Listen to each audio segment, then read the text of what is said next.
अम्मा बअदु अऊज़ु बिल्लाहि मिनश्शैतानिर रजीम बिस्मिल्लाहिर रहमानिर रहीम फ़मन अज़लमु मिम्मन कज़ब अलल्लाहि व कज़्ज़ब बिस्सिद्क़ि इज़ जाअहु अलैसा फ़ी जहन्नम मस्वल लिल काफ़िरीन।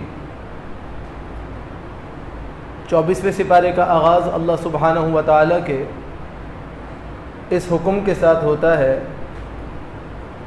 कि भला उससे बड़ा भी कोई जालिम होगा जो अल्लाह पर झूठ बोले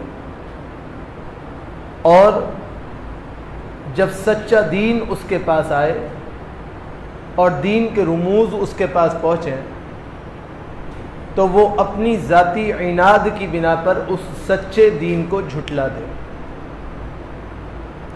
अलैसा फ़ी जहन्नम मस्वल लिल काफ़िरीन, ये अल्लाह का इनकार करने वाले भूल गए, ये दीन का मजाक करने वाले भूल गए कि ऐसे इनकार करने वालों के लिए अल्लाह ने जहन्नम की गहराइयों वाली तह तैयार की है जहाँ इनको दाखिल किया जाएगा। अल्लाह का इनकार करना कोई खेल नहीं, अल्लाह के दीन का इनकार करना कोई खेल नहीं। जो अल्लाह का और अल्लाह के सच्चे दीन का इनकार करने वाला है, अल्लाह ताला फरमाता है कि ऐसे कुफ्फार के लिए हमने जहन्नम का ईंधन तैयार किया हुआ है, ये उसमें दाखिल होने वाले बनेंगे। अल्लाह सुब्हानहु व तआला इस बारे में इरशाद फरमा रहा है कि कुछ चीज़ें ऐसी हैं कि जो इंसान के जुल्म में शुमार होती हैं और कुछ काम ऐसे हैं कि जो जुल्म के बरखिलाफ अल्लाह रब्बुल आलमीन की रहमतों के इंजाल का सबब बन जाते हैं। तो कौन कौन सी चीज़ें? अल्लाह रब्बुल आलमीन की सबसे पहले वुसाअतों का जिक्र है, रहमतों का जिक्र है। फरमाया कुल या इबादी अल्लज़ीना असरफू अला अनफुसिहिम ला तक़नतू मिन रहमतिल्लाह, ए नबी उन लोगों से फरमाइए जिन्होंने अपने नफ्सों पे ज़्यादतियाँ कर ली हैं सिर्फ हमारे लिए, हमारे दीन के लिए, हमारी शरा के लिए, हमारे अहकाम के लिए। अरे घबराने की बात नहीं, ला तक़नतू मिन रहमतिल्लाह, तुम अल्लाह की रहमतों से मायूस ना हो। इन्न अल्लाह यग़फ़िरुज़्ज़ुनूब जमीआ, अल्लाह की शान यह है अल्लाह तो सारे गुनाहों को माफ़ फरमाने वाला है। इन्नहु हुवल गफ़ूरुर रहीम, अल्लाह की शान यह है कि बहुत ज़्यादा बख्शने वाला और बहुत ज़्यादा रहम करने वाला है। अगर आपने अपने आप को अल्लाह के लिए पेश किया है और अल्लाह के लिए किसी भी जुमला अमर में कुर्बानी दी है तो अल्लाह का वादा है कि अल्लाह सुब्हानहु व तआला आपकी कुर्बानियों को रायगा होने नहीं देगा और अल्लाह सुब्हानहु व तआला आपको उसके बदले में बेहतरीन शान अता फरमाएगा। इसीलिए अल्लाह सुब्हानहु व तआला फरमाता है कि जो लोग जन्नत में जाएंगे ना, उन जन्नत में जाने के बावजूद भी उनकी ज़बानों पर अल्लाह की हम्द और सना जारी होगी। तो जो लोग दुनिया में अल्लाह की हम्द और सना करते हैं उनकी तो क्या ही शान है कि वो अल्लाह सुब्हानहु व तआला के यहाँ बड़े ऊंचे और बुलंद बाला दराजात को हासिल करने वाले होंगे। वक़ालू अल्हम्दुलिल्लाहिल्लज़ी सदक़ना वअदहू, वो कहेंगे तमाम तारीफ़ें हम उस अल्लाह के लिए पेश करते हैं जिसका वादा सच्चा है। व औरसनल अर्ज़ा, और उसने हमें बेहतरीन ज़मीन का वारिस बना दिया। नतबव्वअ मिनल जन्ना, और अब यहाँ जन्नत में हम जहाँ चाहें वहाँ हम मुकाम हासिल कर सकते हैं। अल्लाह सुब्हानहु व तआला जन्नत में कम से कम जो जगह अता फरमाएंगे वो इतनी है जितनी ज़मीन से लेके 7वें आसमान तक का फासला है। अल्लाह सुब्हानहु व तआला इतनी बड़ी जगह अता फरमाएंगे और एक आसमान से दूसरे आसमान तक का फासला सही हदीस के अंदर तज़किरा है कि 500 साल की मुसाफत के बराबर ये फासला है। अल्लाह सुब्हानहु व तआला इतनी बड़ी वुसअतें, इतनी बड़ी रहमतें अता फरमाएगा उस शख्स को कि जो अल्लाह की कलिमात की, अल्लाह की तारीफ़ात की, अल्लाह की हम्द व सना की मिजाजियत को इख्तियार करता है तो अल्लाह ताला इनके लिए दराजात को वसी फरमा देंगे। फिर फरमाया कि अल्लाह की शान बड़ी निराली है। लोगों तुम रुजू तो करके देखो, ज़रा पशेमानी करके तो देखो अल्लाह की शान क्या है।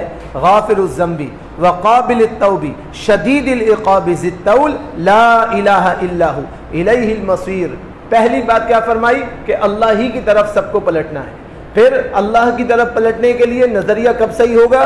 जब तुम इस बात को समझ लो कि गौफिर ज़ंबी, तमाम गुनाहों को अगर बख्शने वाली कोई ज़ात है, चाहे सगाइर हो, चाहे कबाइर हो, चाहे सिर्रन हो, चाहे जहरन हो, चाहे इज्तिमाअन हो, चाहे इनफरादन हो, कोई ज़ात है तो वो कौन है? अल्लाह सुब्हानहू व तआला है। अल्लाह तुम्हारे गुनाहों को माफ़ कर देगा।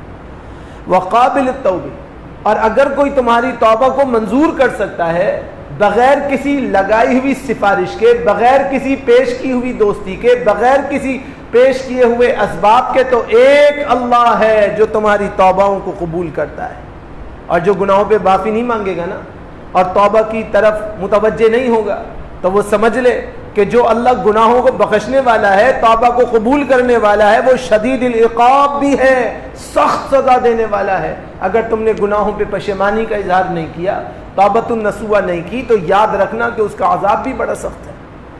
और ज़ित्तौल, अल्लाह की शान क्या है? अल्लाह की शान ये है, अल्लाह की सिफ़त ये है कि अल्लाह रब्बुल आलमीन बहुत इनाम और कुदरतों वाले हैं। ला इलाहा इल्लाहु, अल्लाह के सिवा कोई माबूद नहीं।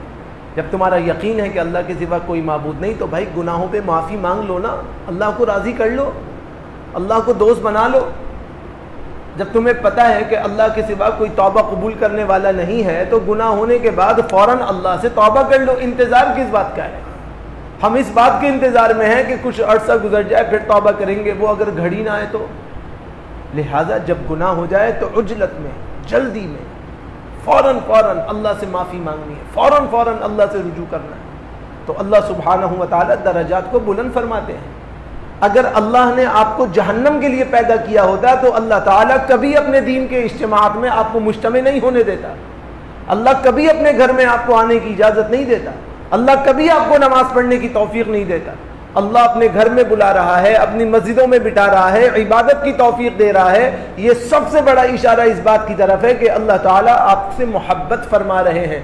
अब जो हमारे अंदरूनी मामलात की वजह से हमसे गुस्ताखी और कोताही हो रही है, तो हमें फ़ौरन अल्लाह से मुआफ़ी मांगने की ज़रूरत है और रुजू इल्लाह की ज़रूरत है। जब हम रुजू इल्लाह करेंगे तो अल्लाह ताला हमारे दर्जात को बुलंद फरमा देंगे, क्योंकि हर इंसान से गलती होनी है, ये बात तय है। और वो अपनी गलती की इस्लाह कैसे करेगा? जिस तरह वो अपनी गलतियों की इस्लाह करेगा, अल्लाह सुब्हानहू व तआला उसको तौफीक़ात अता फरमाते रहेंगे और अल्लाह ताला उसके दर्जात बुलंद फरमाते रहेंगे। फिर इसी तरह फरमाया कि अल्लाह सुब्हानहू व तआला की शान यह है कि अल्लाह ताला बंदों पे जुल्म नहीं फरमाता। वमल्लाहु युरीदु ज़ुल्मन लिल इबाद, अल्लाह की शान यह है कि अल्लाह अपने बंदों पे कभी जुल्म का इरादा नहीं फरमाता और अल्लाह ने कभी अपने बंदों पे जुल्म करना नहीं चाहा। ये जो अल्लाह की तरफ से अजाब आता है, इसकी वजह हम बनते हैं। अल्लाह नाराज़ होता है, इसकी वजह हम बनते हैं। अल्लाह खफा होता है, उसकी वजह हम बनते हैं। और अल्लाह राज़ी होता है, उसकी वजह भी हम बनते हैं। अल्लाह की दोस्ती मिलती है, उसकी वजह भी हम बनते हैं। तो बजाय इसके कि अल्लाह को नाराज़ किया जाए, अल्लाह सुब्हानहू व तआला से दोस्ती क्यों ना कर ली जाए, अल्लाह से मुआफ़ी क्यों ना तलब कर ली जाए। अल्लाह के प्यारे नबी जनाब मुहम्मदुर रसूलुल्लाह सल्लल्लाहु अलैहि वसल्लम फरमा रहे हैं कि एक माँ अपने बच्चे को जिंदा आग में जलते हुए नहीं देख सकती, दुनिया में चौपाओं में से हो या इंसानों में से हो, और अल्लाह ताला उसके बदले में 100 गुना ज्यादा अपने बंदों से मोहब्बत फरमाते हैं, 100 गुना ज्यादा। तो अल्लाह सुब्हानहू व तआला की मोहब्बत का अंदाज़ा हम कैसे लगाएं? हम मुकाबले ही नहीं कर सकते। तो फिर हम कोताही में क्यों मुब्तला है? हमसे क्यों कमी हो रही है? हम क्यों रुजू नहीं कर रहे? हम क्यों माफ़ी नहीं मांग रहे? हमें सोचना चाहिए कि ये जो मौका है ये बार बार नहीं मिलेगा। अल्लाह सुब्हानहू व तआला एक वक्त तक ढील देता है, फिर अल्लाह सुब्हानहू व तआला के फैसले आ जाते हैं। तो इससे पहले कि हमारी तकदीर हम पे गालिब आ जाए, हमें चाहिए कि हम अल्लाह से रुजू कर लें और उस हदीस को याद रखें। जनाब मुहम्मदुर रसूलुल्लाह सल्लल्लाहु अलैहि वसल्लम ने फरमाया, एक बंदे और उसकी आखिरत, उसकी जहन्नम में एक बालिश्त का फ़र्क रह जाता है। एक बालिश्त, इतना वो जहन्नम के बिल्कुल करीब, जहन्नम के मुंह तक पहुंच जाता है। फिर अल्लाह सुब्हानहू व तआला उसे तौफीक देते हैं और वो जन्नती हो जाता है। तो अल्लाह ताला तो हमसे मोहब्बत करते हैं भाई, अल्लाह ताला तो आपको बहुत चाहते हैं, अल्लाह ताला तो आप पर एहसानात और इनामात की बारिशें फरमाते हैं। अब ये हमारा काम है कि हम अल्लाह को कैसे राज़ी करें, और ये हमारा काम है कि हम कितने जल्दी अल्लाह सुब्हानहू व तआला को राज़ी करें, और ये हमारे लिए बाइस सआदत है कि हम अपनी कोताहियों को छोड़कर अल्लाह सुब्हानहू व तआला से जुड़ने वाले बन जाएं। इसी तरह अल्लाह सुब्हानहू व तआला फरमाता है कि जन्नत में तुम्हें इनाम पता ही क्या मिलेगा? वलकुम फ़ीहा मा तश्तही अनफुसुकुम, वलकुम फ़ीहा मा तद्दाऊन, जो तुम्हारा दिल चाहेगा अल्लाह ताला तुम्हें वो अता फरमाएगा, और जो तुम मांगोगे तुम्हें वो सब कुछ मिल जाएगा। अल्लाह सुब्हानहू व तआला के प्यारे नबी जनाब मुहम्मदुर रसूलुल्लाह सल्लल्लाहु अलैहि वसल्लम फरमाते हैं, एक शख्स आया अंसारी, उसने कहा जी मैं तो दुनिया में खेती करता हूँ, मुझे तो खेती बाड़ी बहुत पसंद है, क्या जन्नत में खेती बाड़ी होगी? क्योंकि मुझे तो ये अच्छी लगती है। अल्लाह के प्यारे नबी अलैहिस्सलाम ने फरमाया तुम अंसारी तो नहीं हो? उसने कहा जी बिल्कुल अंसारी हूँ, क्योंकि हमारे यहाँ काम खेती बाड़ी का है, हमें तो अच्छी लगती है, हम जन्नत में खेती बाड़ी करेंगे। आप बताइए जन्नत में खेती बाड़ी होगी नहीं होगी? रसूलुल्लाह सल्लल्लाहु अलैहि वसल्लम ने फरमाया क्यों नहीं होगी, लेकिन जन्नत का इम्तिजाज बड़ा अजीबा है। अल्लाह तुम्हें फल देगा, अल्लाह तुम्हें बीज देगा, तुम जैसे ही बीज दबाओगे वो फसल बन जाएगा, फसल कट जाएगी, फसल तैयार हो जाएगी और मेवेजात बन के तुम्हारे बुतून में और तुम्हारे मुंह के अंदर उतरने वाली बन जाएगी। ये अल्लाह की शान होगी। इसीलिए फरमाया कि जन्नत में जो अल्लाह सुब्हानहू व तआला के इनामात हैं, जो फलों के खोशे हैं, वो इस तरह हैं कि उनका रस टपकता हुआ तुम्हारे होठों पर और तुम्हारे मुंह में गिरेगा। अल्लाह तोड़ने के लिए जहमत नहीं देंगे, अल्लाह उनको निचोड़ कर आपके मुंह में डालेंगे। ये अल्लाह सुब्हानहू व तआला की जन्नत में नियामतें होंगी। इंसान जो चाहेगा उसे मिलेगा, जैसे चाहेगा उसे मिलेगा। इस कदर अल्लाह सुब्हानहू व तआला की ज़बरदस्त इनामात होंगे, मगर शर्त यह है कि आप और हम इंशाअल्लाह जन्नत में जाने के अहल बन जाएं। बनना है ना इंशाअल्लाह, इंशाअल्लाह तो अल्लाह तौफीक दे देगा। बस ये स्पिरिट चाहिए, बस ये थोड़ा सा जज्बा चाहिए कि जी इंशाअल्लाह हमने जाना है। जब जाना है तो हमारी गलतियां तो कोताहियां तो हैं, क्योंकि हम बशर हैं, इस पर तो कोई दूसरी राय नहीं है, लेकिन अल्लाह ताला हमें सिरात मुस्तकीम पे चलने की तौफीक दे दे। हम सब ये बात समझ लेना कि भाई मुझसे गलती होनी है, मैं अपनी इस्लाह करूँगा, जैसे ही मुझे पता चलेगा मैं इस्लाह करूँगा। अल्लाह ताला हमारे जन्नत के रास्ते को क्लियर कर दे। मुझ समेत हम सब में एक बुनियादी मसला है, मैं मौजू से अलग हो जाऊंगा इसलिए मैं बस एक नुक्ते की बात करके आगे बढ़ता हूँ। मुझ समेत हम सब में बुनियादी मसला यह है कि जब हमसे गलती हो जाती है तो हम समझने के बजाय उस पर इसरार करते हैं।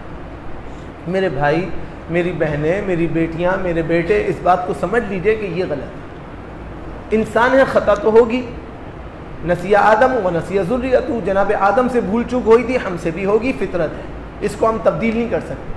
लेकिन जब हमें पता चल जाए कि हमसे ख़ता हो गई तो हमें चाहिए फ़ौरन उसकी इस्लाह कर लें, तो अल्लाह सुब्हानहू व तआला मामलात को आसान फरमा देंगे।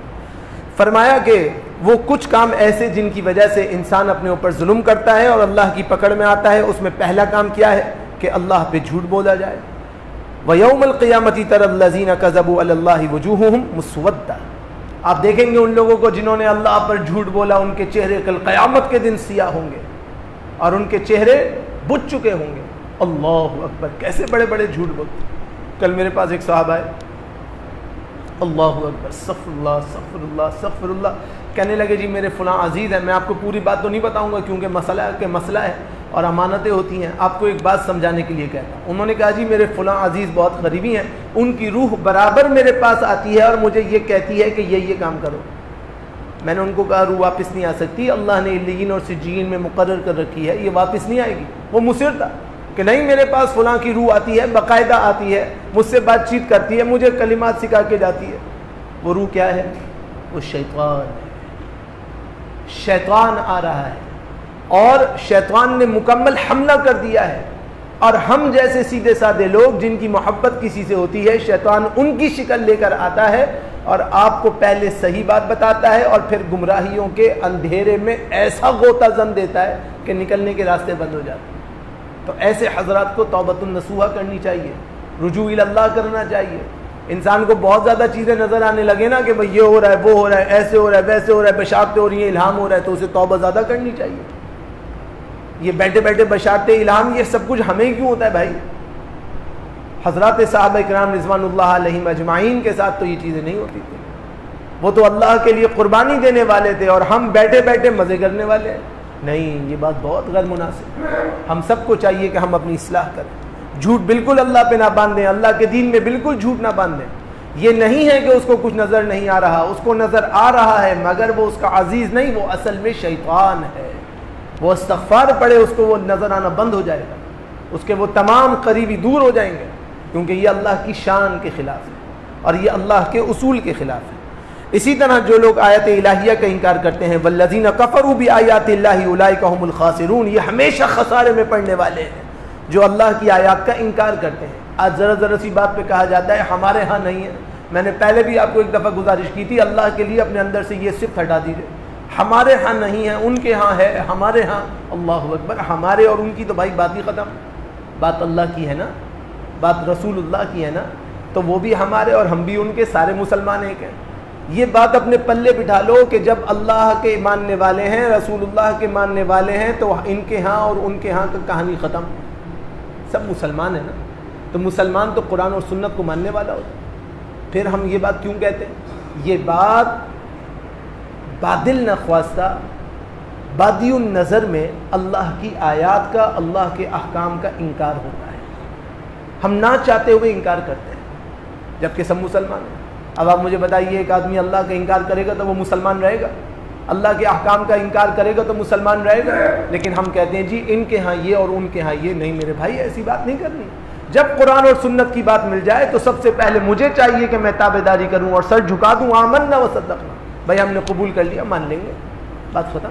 हम आगे बात ही नहीं करेंगे, इसलिए कि कुरान और सुन्नत के अलावा कोई चीज़ हुज्जत के लिए नहीं होती। और फिर अल्लाह सुब्हानहु व तआला फरमाता है कि जिन्होंने फ़ख्र किया, गुरूर किया, वो सारे के सारे फंस जाएंगे। क़ीलत खुलू अब्वाब जहन्नम ख़ालिदीन फ़ीहा फ़बिअस मस्वल मुतकब्बिरीन। मुतकब्बिरीन का ठिकाना जहन्नम इसलिए है कि ये तकब्बुर करते थे, अपने आप को बड़ा समझते थे। और जो दीन वालों को धमकियाँ देते हैं ना कि पलट जा वापस, वरना हम ऐसे कर देंगे और वैसे कर देंगे, पाबंदियाँ लगा देंगे। अल्लाह कहता है वक़ाला फ़िरऔन ज़रूनी अक़्तुल मूसा। फ़िरऔन अपने सरदारों को कहने लगा ज़रा मुझे इजाज़त दो, मैं मूसा को कत्ल करूँ। ये बादशाहों की बात जब होती है कि जब बादशाहों को काम नहीं करना होता। एक बादशाह ने कहा कि भाई मसला यह है कि मेरा अदल बहुत मशहूर है, मगर मेरे शहजादे ने जुर्म किया है, तो क्या करूँ? उसके वज़रा ने कहा इसके ऊपर एक कमेटी बना दो, वो तहक़ीक़ करेगी। कमेटी बना दी गई, तहक़ीक़ हुई, वज़ीर आज़म को बुलाया गया कि ये तो मेरे बेटे को मुजरिम साबित कर रही है। कहा कोई बात नहीं, आप साबित करने दीजिए, जब इसका जवाब आ जाए, फैसला आ जाए, इसके ऊपर एक और कमेटी बना दीजिए। कमेटी बनती रही, तहक़ीक़ात होती रही, बादशाह मर गया, जो मुजरिम था वो खुद बादशाह बन गया, बादशाह के ऊपर कानून अप्लाई नहीं हो सकता था, लिहाजा वो बाइज़्ज़त बरी हो गया। तो फ़िरऔन ने चालाकी के साथ ये मामला पूछा कि ज़रा मुझे इजाज़त दो कि मैं मूसा को कत्ल करूँ।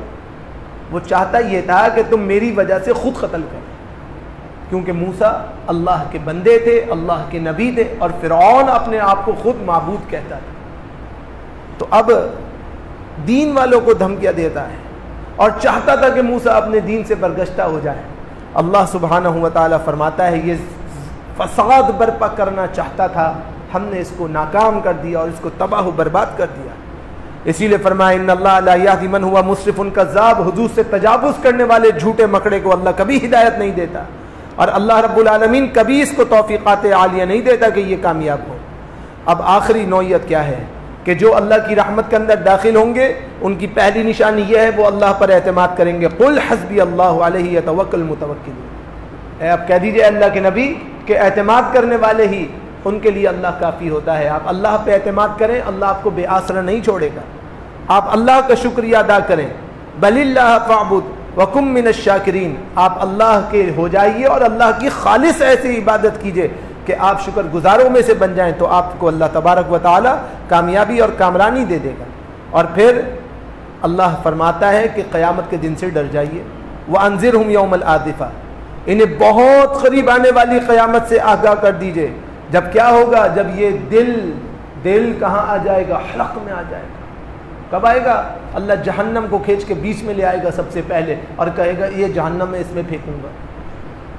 उस वक्त बच्चा बूढ़ा हो जाएगा, हामिला अपने हमल को गिरा देंगी, परेशानी का शदीद आलम होगा। सारे लोगों के सामने अल्लाह जहन्नम को खींच के ला के खड़ा कर देगा, इसमें दाखिल करो। उसकी लपटें उठ रही होंगी, आग उठ रही होगी, बचने के कोई ज़ाविये नहीं होंगे, वहाँ इंसान फंस जाएगा। अल्लाह फरमाता है अगर तुम मेरी रहमत चाहते हो तो क्या करो? तुम दावत दीन को आम करो। जब तक तुम दावत दीन देते रहोगे उस वक्त तक तुम कामयाब होते रहोगे। और अल्लाह के तमाम अंबिया ने इसी बात की तरफ दावत दी और इस बात की तरफ कहा कि अदऊकुम इलन निजात, मैं तुमको निजात की तरफ दावत देता हूँ, मैं तुम्हें दीन की तरफ दावत देता हूँ, तुम निजात दहिंदा बनना चाहते हो तो अल्लाह की बात मानो। आज हमारे यहाँ भी एक बात की कमी है कि हम दूसरों को दावत देते हैं मगर अमल नहीं करते, जबकि हज़रात अंबिया ने अमल करके दावत दी, खुद अल्लाह की तरफ रुजू और तवक्कुल किया और फिर दूसरों को समझाया। तो मेरे भाई हम इस बात का एहतमाम कर लें इंशाअल्लाह रहमान और अल्लाह से दुआएं करते रहें। तो अल्लाह फरमाता है वक़ाला रब्बुकुम उदऊनी अस्तजिब लकुम, तुम्हारा रब तुम्हारे लिए एक पैगाम कहलवाता है। तो पैगाम क्या है? बंदो मुझसे मांगा करो, डायरेक्ट डायलिंग किया करो, मैं तुम्हारी सारी बातें सुन लेता हूँ। जब अल्लाह सुन रहा है, जवाब दे रहा है, तो हमें डायरेक्ट अल्लाह से मांगना चाहिए, अल्लाह से हर चीज़ का मुतालबा करना चाहिए। और आखिरी बात क्या है कि इंसान को अल्लाह के लिए एक तोहफ़ा पेश करना चाहिए। वो तोहफ़ा क्या है? वह उमिरतु अन उस्लिमा लिरब्बिल आलमीन, इस बात की तौफीक करे और इस बात को पेश करे कि मुझे हुक्म दिया गया है कि मैं रब्बुल आलमीन के लिए ताबे हूँ। जब आप अपने आप की ताबेइयत और अपनी मतबूइयत अल्लाह के लिए पेश कर देंगे तो अल्लाह ताला आपकी सारी बातों को सुन लेगा। दुआ हमेशा मकबूल होती है 3 ज़ावियों के साथ। आखिरी बात और बात ख़त्म। 3 ज़ावियों के साथ दुआ कबूल होती है। दुआ कबूल होती है तो फ़ौरन कबूल हो जाती है, फ़ौरन उसका बदला मिल जाता है। दूसरी सूरत दुआ की कबूलियत की यह है कि दुआ कबूल होती है और एक वक्त मुअय्यना तक रोक ली जाती है, फिर अतवा किया जाता है। यह रसूलुल्लाह सल्लल्लाहु अलैहि वसल्लम की हदीस से साबित है। और तीसरी, अल्लाह ताला दुआ को कबूल कर लेते हैं और उठा के रख लेते हैं, आखिरत में उसके बदले में दर्जा बुलंद फरमाते हैं। तो जब आप दुआ करते हैं तो अल्लाह ताला हमेशा सुनता है। कभी ये ना समझिए कि मैं तो दुआ कर रहा हूँ अल्लाह मेरी दुआ नहीं सुन रहा, कभी ऐसा नहीं होता। अल्लाह हमेशा सुनता है, कभी फ़ौरन दे देता है, कभी कुछ वक्त के बाद देता है, और जब हमारे लिए मुनासिब होता है तो अल्लाह उसको आखिरत के लिए संभाल के रख लेता है, क्योंकि हमें नहीं पता, अल्लाह को पता है। तो अल्लाह ताला हमेशा आपकी दुआओं को सुनता है। आप और हम अल्लाह से मांगने वाले बने तो कामयाबी और कामरानी इंशाअल्लाह मुक़द्दर बनेगी। अल्लाह से दुआ करते हैं जो कुछ सुना है सुनाया है, अल्लाह ताला